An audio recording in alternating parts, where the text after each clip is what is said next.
Hürmetli körmenler, körüvatqanыңlar Erkin Asya Radyosu. Yaponiya paytaxtı Tokyo şəhərindən tarqıtış beriyatımız.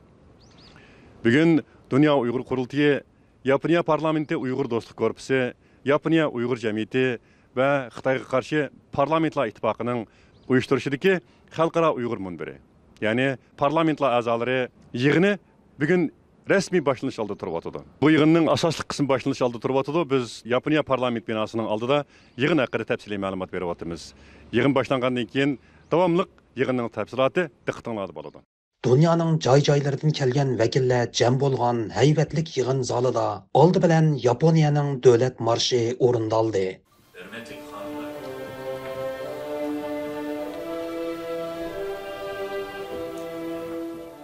Ondan Sharqiy Turkistonning davlat marshi qo'yildi.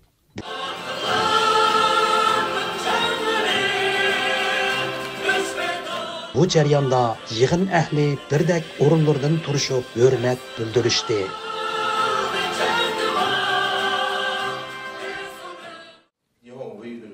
Umumiy yig'inning ichilishiga Yaponiya parlamentining a'zosi Hiromi Mitsubayashi apandi riyosatchilik qildi. U boshlanish so'zida Yaponiya parlamentining Uyg'urlarni qo'llashni yanada kuchaytirganligini, shundaqla Uyg'urlarning kelgusining parlaq bo'lishiga tilakdoshlik bildirganligini ta'kidlab o'tdi.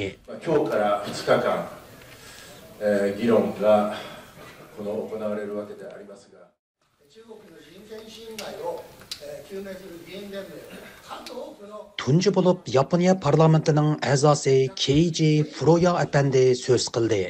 Uning bildirishicha, buningdan bir qancha yillar ilgari Yaponiya parlamentida Uyg'ur do'stlik guruhi qurilgan chog'da Xitoyning Yaponiyada turishliq bosh elchisi Chen Yonghua buningga aralashgan parlament a'zolariga tahdid xati avatgan. Halbuki Yaponiya parlament a'zolari Xitoy elchisining bu etiga parvo qilmagan. Keiji Furuya apandining ta'kidlashicha, ular o'zlarining Uyg'urlarni davomli qo'llaydiganligini, Yaponiya parlamentida Uyg'ur do'stlik guruhisini qurib, Xitoydagi kishilik huquq dafsandichiligini yanama ilgarilagan holda oshkorlashni xohlaydiganligini bildirgan.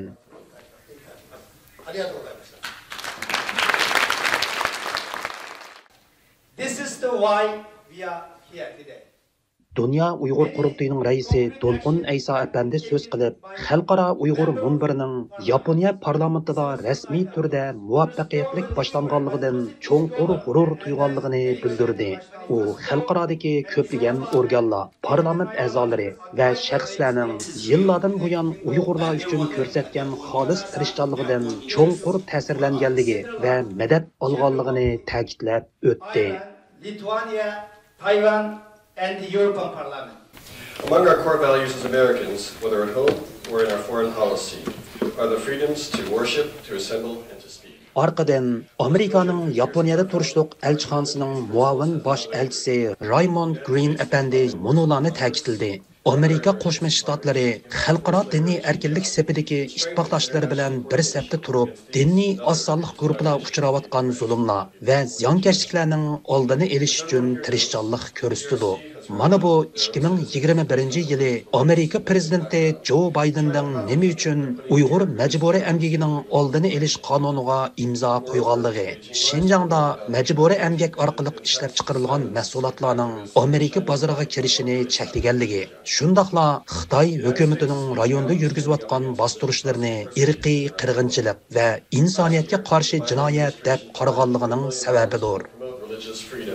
And protections for members of religious minorities globally. We know that it has come at a great cost. In March, our committee heard testimony from Amerika Davlat Majlisi a'zolaridan Mike Gallagher apandi ekran orqali yig'in ahliga tabrik so'zi so'zildi. Mike Gallagher apandi so'zida munolarni ta'kidlab o'tdi. Uyg'ur jamoatining ko'p qismi musulmonlik e'tiqodi sababidan tutqun qilinmoqda yoki qo'lga olinmoqda. Erkiy qirg'inchilikdan iborat bu qo'rqinchli jinoyat Xitoy Kompartiyasi tomonidan ijro qilinmoqda. Uyg'ur jamoatining bir a'zosi bo'lish sifatinglar bilan biz sizlarning botirlik va chidamchanliklaringlardan cho'nqur ta'sirlanmoqdamiz. Biz sizlarning buning uchun ig'ir badal to'layotganliklaringizni bilamiz. Internment, tortures, forced labor and transnational. Senator Jeff Merkeli әпәндімі Yaponiya parlamentida açılğan xalqaro Uyg'ur munbiriga ekran orqali tabrik so'zi avatgan bo'lib, u so'zida munolarni ilgari surgan. Biz bu qitim Tokyoda ishlayotgan parlamentlar kengashini xalqaro jamoat fikrining bir muhim munbiri sifatida o'tirib chiqarib, dunyodagi har qanday bir zulmga uchirg'uvchini bundaq qirg'inchilikdan qo'g'dishimiz, bo'libmi Uyg'urlarga yordam qo'limizni sunishimiz va qo'llashimiz lozim. Hürmetli körmenler, bugün Dünya Uygur Kurultayı, Yaponiya Uygur Cemiyeti, Yaponiya Parlamenti Uygur Dostluk Korpusu, Xitayga qarşı parlamentlar ittifaqı qatarlıq təşkilatlar birlikdə uyuşturğan Xalqara Uygur Munbiri namlıq yığın bugün axırlaşdı. Bu yığında Xitayning dövlət alqıgan bastırış hərəkətləri qanda taqabul turuş, Uygurlar cemiyet sütüdə yol qoyatqan ruhi keselliklər alametlərə qandaq taqabul turuş və dünya elleri bilen birlikte Uygur meselesini Birleşken Devletler Teşkilatı'da qandaq yuqur pəllik kötürüş qatarlıq temalarda muzakirler elip verildi. Bu sahadaki mutaxassislar, lager şahitleri, devlet erbapları ve parlamentariyallar bu vaxtki özünün göz qarashlarını oturup koydu. Şunun bilen bu faaliyet en ahırki özünün bayanatı ve muxbirlarını kütübiliş yığını bilen ayaqlaşqan oldu. Şunun bilen bizning Tokyo'dan berdiğen naq meydan anılışımız mı müşahede ahırlaşıdı. Köngül qoyup köygüninglarga köpten köp rahmet.